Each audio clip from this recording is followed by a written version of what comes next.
Pensiero del giorno martedì 19 novembre. Essere generosi.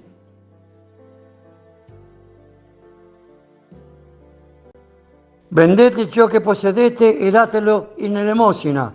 Fatevi borse che non invecchiano, un tesoro sicuro dei cieli, dove ladro non arriva e tarlo non consuma. Vangelo di Luca, capitolo 12, versetto 33. Rivendicatevi una vita ideale, integrale e radicale? Ascoltate Gesù, nessuno al mondo vi fa queste richieste. Avete l'opportunità di dimostrare la vostra fede, la vostra generosità e il vostro eroismo.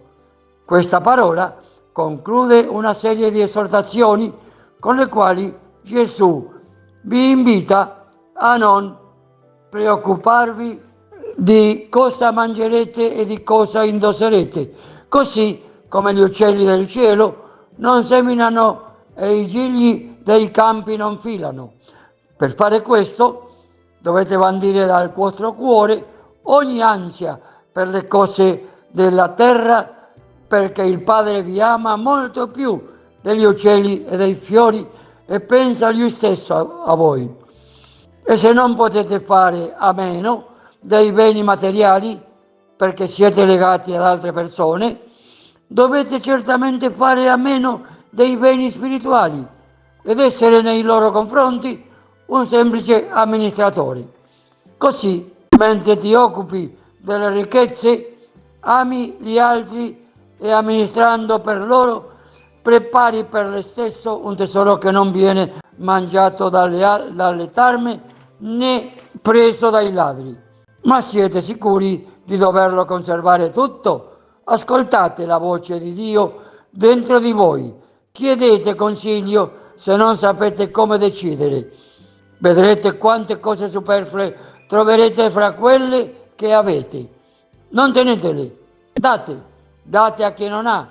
Pensate a quanta fame c'è nel mondo, quanta sofferenza, quante necessità.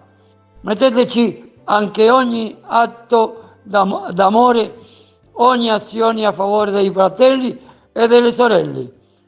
Fate queste azioni per Lui, ditelo nel vostro cuore per voi e fatele bene con perfezione. Sono destinate al cielo, resteranno per l'eternità. Chiara Lubick, estratti dal commento alla parola di vita, marzo 1979.